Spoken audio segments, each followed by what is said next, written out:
Hi class, good morning. Welcome to our week 10 topic on technopreneurship. So this week we are going to study about the Information Technology Infrastructure Library or the ITIL.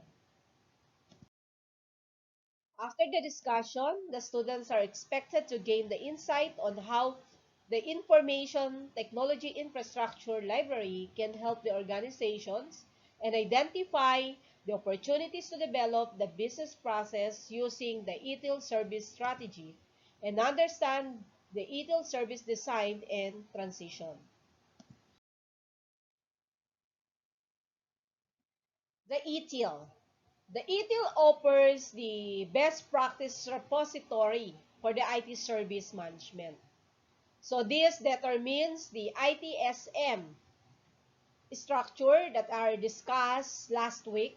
So this is focused on the industry best practices that describes the IT organization's roadmap without clarifying the path forward. So with the ETL, it is up to the IT workers to expand the specifics of the process flows and to develop the comprehensive job directions, all in a way that makes sense for their company. So these are the key principles of the ETL. So it has the roots going back to 1980s in the United Kingdom as the government initiative, and the framework is now covered by the 5 books that are updated periodically. So the ETL has these principles that are realized through the 5 core components. So we have the delivering the maximum value to customers. We have optimizing the resources and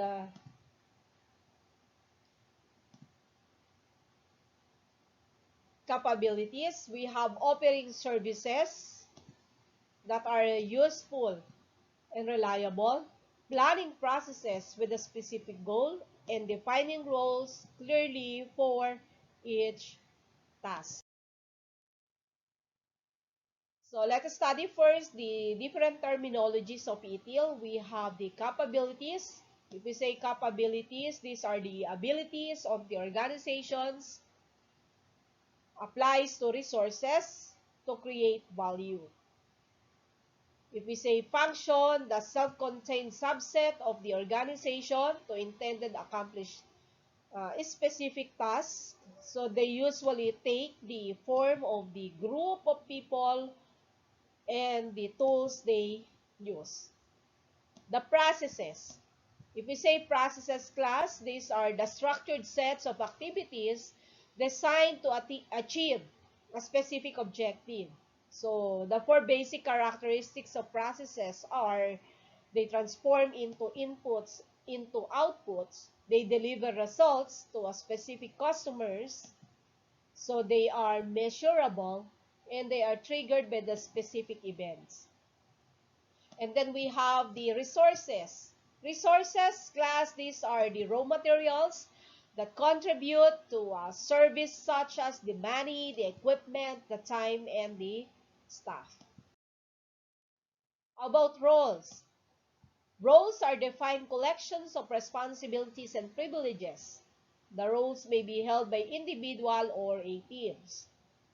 And then we also have the service assets, which is also known as the assets. Refer to the resources and capabilities that a service provider must allocate to offer a service. And then we also have the service management. The specialized capabilities for delivering the value to customers in the form of services. And if we say services, a means of delivering the value to customers without requiring them to own the specific cost and risk.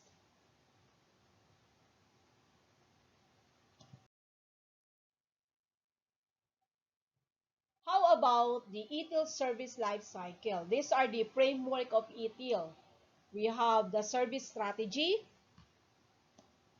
We have the service design, service transition, service operation, continual service improvement.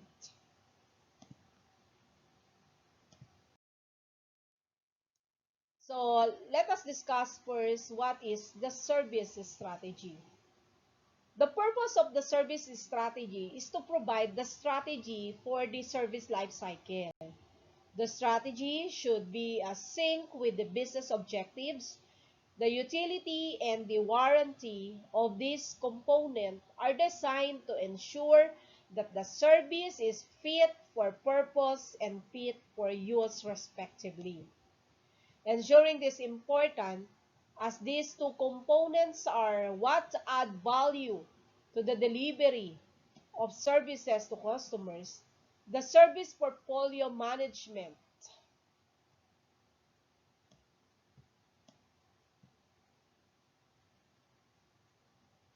and the service portfolio is the entire of services under the management of the service.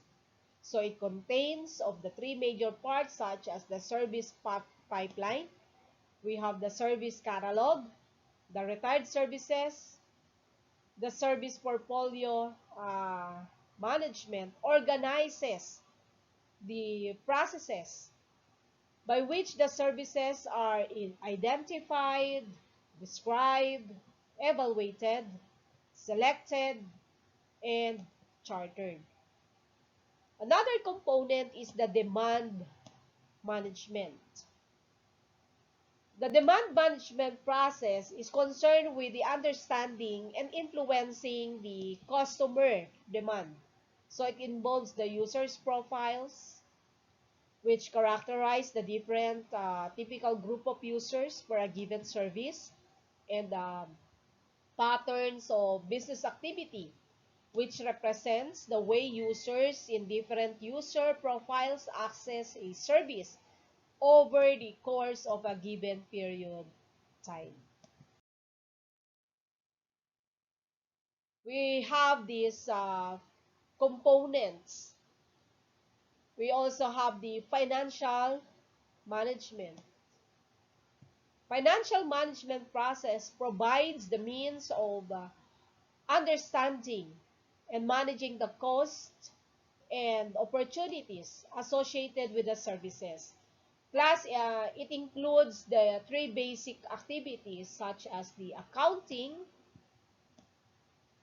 the budgeting, and the charging.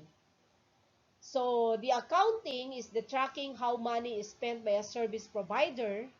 Budgeting is a planning how the money is spent by a service provider.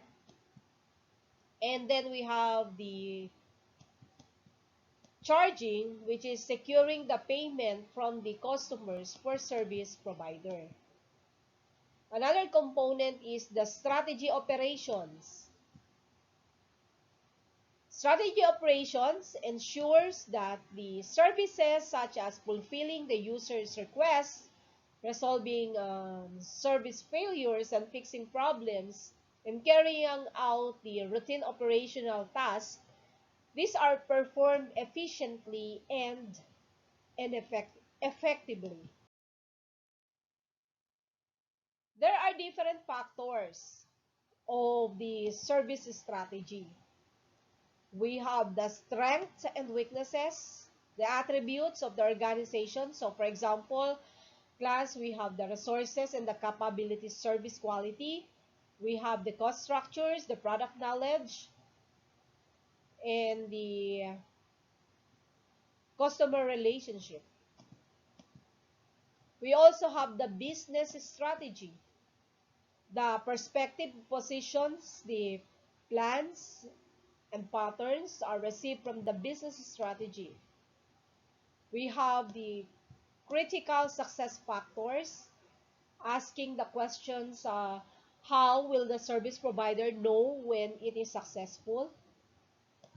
And then we also have the threats and opportunities, which includes the competitive thinking.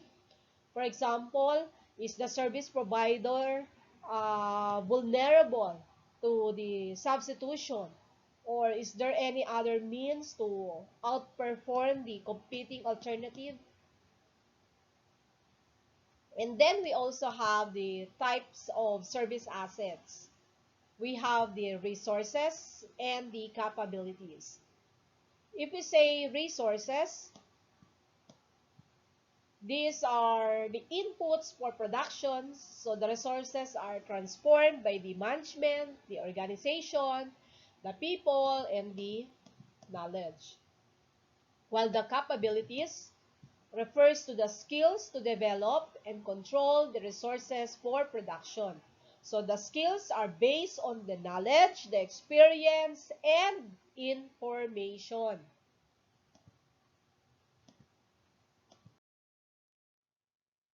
So these are the service provider types. We have the type 1, the internal service provider, which refers to the business functions in the organization, such as the administration, the finance, the human resources, the IT services providers, all comes from the internal service providers.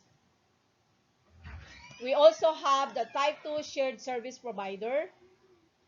So in this business function, such as the IT, the human resources, and logistics, are consolidated into an autonomous special unit called as the shared service unit. And then we also have the type 3 or the external service provider. So the external service provider refers to the third-party service providers. So it can offer the competitive prices and drive down unit costs by consolidating the demand. So these are the 4 P's of the strategy or service strategy. We have the perspective. So it describes a vision and direction and articulate the business philosophy of interacting with the customers. Next is the positions. It describes the decision to adopt a well-defined stance. So it is expressed as distinctiveness in the minds of the customers.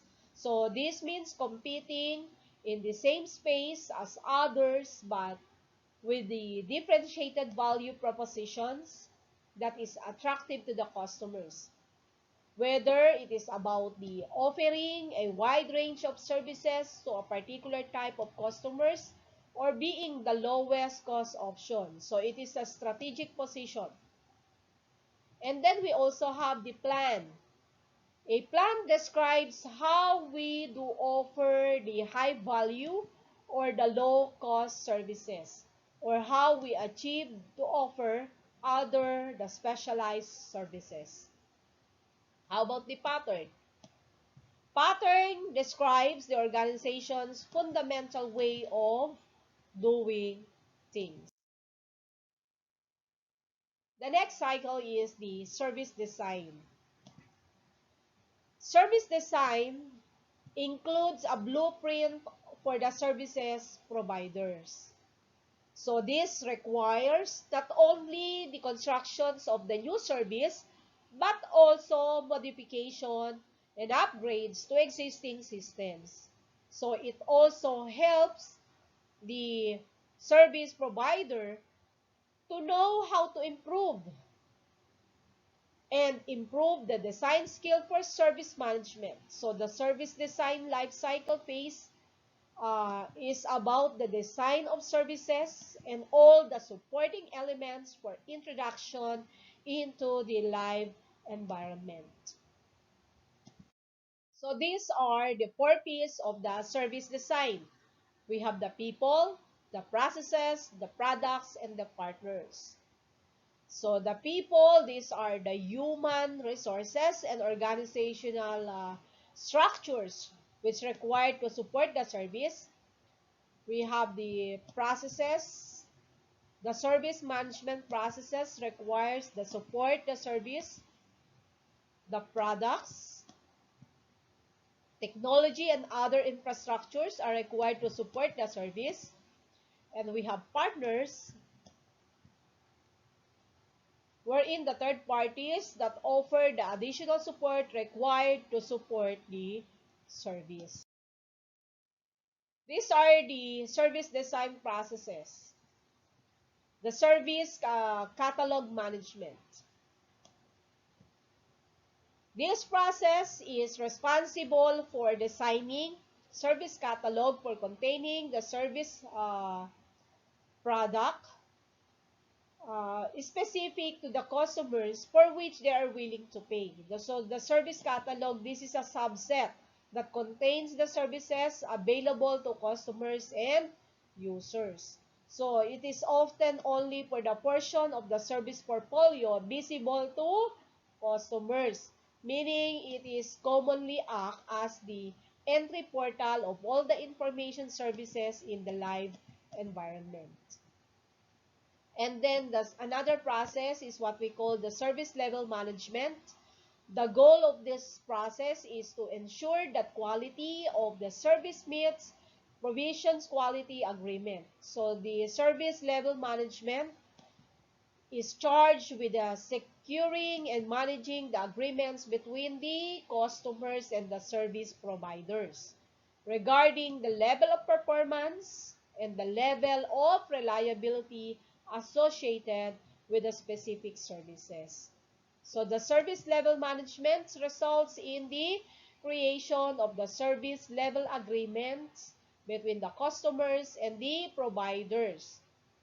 The operational level agreements are performance agreements nearly identical in the service level agreements. And then we have the availability management. This ensures the operative services meet all agreed availability goals. So the availability management process is concerned with the management of achievement of agreed upon availability requirements as established in the service level agreement. So in ITIL, availability is defined as the ability of the system or a service or a configuration item to perform its functions when required. We also have the capacity management. Service design process include this. So this ensures the optimal and economic usage of the existing resources and future capacity requirements planning. So the capacity management is concerned with the ensuring at all times the cost-effective capacity exists that meets or exceeds the needs of the business as established in the service level agreements. And then we also have the service continuity management. So this process ensures that continuity of the IT services regardless of any disasters occurs. So the service continuity management process ensures that services providers can always provide the minimum agreed upon levels of service. We also have the supplier management. This process ensures the supplier relationship and performance. It also ensures the management of rights and relevant contracts with the supplier. So it is in charge with the obtaining the value of money from the third-party suppliers. So it plays a very similar role to that service level management. So, but with respect to the external suppliers rather than the internal suppliers. And internal and the external customers. It handles the supplier's evaluation. We have the contract negotiations. We have the performance reviews, the renewals, and the termination. And then we also have the IT security management as one of the processes of the service design. So it ensures the confidentiality, integrity, availability of data. So the IT security management focuses on protecting the 5 basic qualities of information. And these are the confidentiality, integrity, availability, authenticity, and non-repudiation. Wherein the confidentiality assurance that assets are available only to appropriate parties. If we say integrity, this is the assurance that the assets can only be been modified by unauthorized parties. And then we also have the availability, which is the assurance that the assets may be utilized when required. And then we also have the authenticity, which is the assurance that transactions and identities of parties to transact the genuine. And then we have the non-repudiation, which is the assurance that transactions, once completed, may not be reversed without the approval. And next we have class the so-called the service transition. The service transition, the objective of this is the process is to build and deploy the IT services, making sure that the changes to services and the service management process are carried out in the coordinated way. So in this phase of the life cycle of the ITIL, so the design is built and tested and move into the production to enable the business customers to achieve the desired value. So the service transition at this phase addresses the management changes, controlling the assets and the configuration items associated with the new and the change systems, the service validation, the testing, and the transition planning to ensure that the users, the support personnel, and the production environment has been prepared for this release to production. We also have the service transition processes. It includes the change management. The objective of this process activity is to control the life cycle of the changes with the minimum disruptions to IT services. We also have the evaluation. The objective of the evaluation process is to assess the major changes such as the introduction of the new service as substantial change to an existing service before those changes are allowed to proceed to the next phase in their life cycle.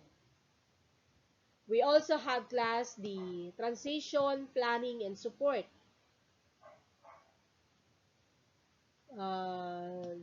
This process focuses on the planning and coordinating the use of the resources to deploy the major release within the predicted cost, time, and quality estimates.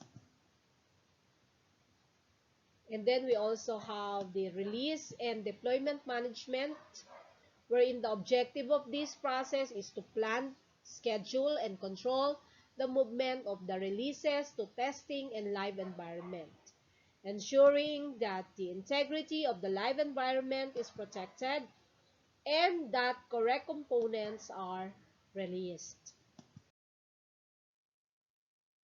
We also have the service validation and testing. So this process ensures that the deployed releases and the resulting services meet the customer's expectations and verifies that IT operations are able to support the new service. So we have the service asset configuration management. So the objective is to maintain information about the configuration items required to deliver an IT service, including their relationship. And then we also have the knowledge management, which is the objective is to gather, analyze, store, and share knowledge and information within the organization, improving the efficiency by reducing the need to rediscover the knowledge. How about the other cycle, which is the service operations? Service operation, at this stage, it focuses on meeting the end user's expectation while balancing the cost and discovering any potential problems. So the service operation processes includes the fulfilling the user request, resolving the service failures, fixing the problems, and carrying out the routine operational tasks. So this is only category of the 5 that has function as well as the processes. So this class are the service operations processes. We have the event management. If we say event management, the objective of this is to make sure that configuration items and services are constantly monitored and filter and categorize events in order to decide on appropriate action. We also have the incident management. If we say incident management class, the objective of this is to manage the life cycle of all the incidents returning the IT service to users as quickly as possible. And then we also have the request fulfillment. The objective of this is to fulfill the service request. So which is most cases are minor changes or requests for information. And then we also have the access management. The objective is to grant the authorized users the right to use the service while preventing the access to unauthorized users. So the access management process essentially execute the policies defined in the information security management. So it is sometimes referred as the right management or the identity management. And then we also have the problem management. The objective of this is to manage the life cycle of all the problems preventing the incidents from happening and minimizing the impact of incidents that cannot be prevented. The proactive problem management analyzes the incident records and uses the data collected by other IT service management process to identify trends or significant problems. These are the operations or service operation functions. We have the IT operation management. The objective is to monitor and control the IT services and their underlying infrastructure, executing the day-to-day routine tasks related to the operations of infrastructure. And then this includes the job scheduling, the backupping and restoring, the print and the output management, and the routine maintenance. We also have the service desk. This is the point of the contract between the users and the service provider. The service desk usually handles the communications with the users and also manages the incidents and service requests. And then we have the application management. It is responsible for managing the applications throughout their life cycle. And then we also have the technical management. This provides the technical expertise and support for the management of the IT infrastructure. Continual service improvement or the CSI. So the objective of this stage is to use the methods from quality management to learn from the past success and failures. So it aims to continually improve the effectiveness and the efficiencies of the IT processes and services in line with the concept of the continual improvement. So this is the last stage or life cycle.